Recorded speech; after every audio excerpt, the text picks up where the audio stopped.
ബഹുമാനപ്പെട്ട ഉസ്താദുമാരെ, സ്നേഹനിധികളായ എൻ്റെ വർണ്ണശലഭങ്ങളെ, അസ്സലാമു അലൈക്കും.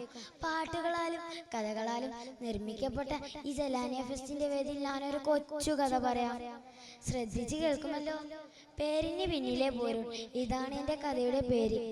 ഇസ്ലാമിക് റിപ്പബ്ലിക്കിന്റെ ഒന്നാം ഖലീഫയായ അബൂബക്കർ സിദ്ദീഖ് റളിയല്ലാഹു അൻഹു സത്യമതത്തിന്റെ പ്രബോധനത്തിനായി മക്കയിൽ നിന്ന് കടന്നു വന്ന മുത്തുനബിയെ സന്ദർശിക്കുകയായിരുന്നു സിദ്ദീഖ് റളിയല്ലാഹു അൻഹു. ഇസ്ലാമിക പ്രബോധനം ആരംഭിച്ച കാലഘട്ടം മക്കത്തെ ഖുറൈശികൾ മുഴുവനും മുത്തുനബിക്കെതിരെ ആക്രമണങ്ങൾ അയച്ചു വിട്ടുകൊണ്ടിരിക്കുന്നു. മുത്തുനബി എന്തു പറഞ്ഞിട്ടും അവർ അംഗീകരിക്കുന്നേയില്ല. പക്ഷേ ഇസ്ലാമിക പ്രബോധനം ആരംഭിച്ച ഘട്ടത്തിൽ തന്നെ സിദ്ദീഖ് റളിയല്ലാഹു അൻഹു അത് വിശ്വസിച്ചിട്ടുണ്ടായിരുന്നു. മുത്തുനബി തങ്ങൾ എന്തു പറഞ്ഞാലും മറുത്തു ഒന്നും തന്നെ പറയില്ല സിദ്ദീഖ് റളിയല്ലാഹു അൻഹു. മുത്തുനബി തങ്ങൾ എന്തു പറഞ്ഞാലും അത് അംഗീകരിക്കും ചെയ്യുമായിരുന്നു. സിദ്ദീഖ് റളിയല്ലാഹുവിന്റെ ഈ നിലപാട് കണ്ട് അവിശ്വാസി പേടിച്ചു പോയി. സിദ്ദീഖിനെ ഇതിൽ നിന്ന് എങ്ങനെയെങ്കിലും ഒന്ന് പിന്തിരിപ്പിക്കണമല്ലോ. അവർ ആവോളം ശ്രമങ്ങൾ നടത്തി. അങ്ങനെ ഇരിക്കെയാണ് ഒരിക്കൽ അല്ലാഹു തആല മുത്തുനബിക്ക് ഇസ്രാവും മിറാജും കൊടുത്തനുഗ്രഹിച്ചത്. ഒറ്റ രാത്രി കൊണ്ട് 7 ആകാശം സഞ്ചരിച്ചു തിരിച്ചു മക്കയിൽ തന്നെ എത്തിയത്ര.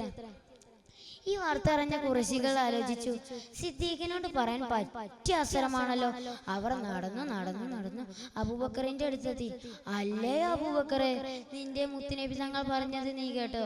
ഒറ്റ രാത്രി കൊണ്ട് കിലോമീറ്ററുകൾ അപ്പുറയുള്ള ബൈത്തുൽ മുഖദ്ദസ് 7 ആകാശം സഞ്ചരിച്ച് തിരിച്ചു മക്കയിൽ തന്നെ എത്തിയത്ര. അബൂബക്കർ സിദ്ദീഖ് റളിയല്ലാഹു അൻഹു ചോദിച്ചു, മുത്തുനബി തങ്ങൾ അങ്ങനെ പറഞ്ഞോ? അതെ, അവർ മറുപടി നൽകി.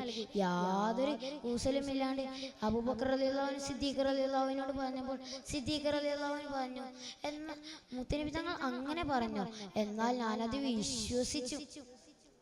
സിദ്ദീഖ് റളിയല്ലാഹുവിന്റെ ഈ പ്രകടനം കണ്ട് അവിശ്വാസികൾ എളീന്തരമായി മടങ്ങി. അപ്പോൾ എൻ്റെ കൂട്ടുകാരെ, നിങ്ങൾക്ക് ഇതിൽ നിന്ന് എന്താണ് മനസ്സിലായത്? മുത്തുനബി തങ്ങൾ പറഞ്ഞതെല്ലാം അനുസരിച്ചും അംഗീകരിച്ചും ജീവിച്ചിരുന്ന ഒരാളാണല്ലോ സിദ്ദീഖ് റളിയല്ലാഹു അൻഹു. നമ്മളെയും അല്ലാഹു തആല ആ കൂട്ടത്തിൽ പെടുത്തുമാറാകട്ടെ. ആമീൻ. അസ്സലാമു അലൈക്കും.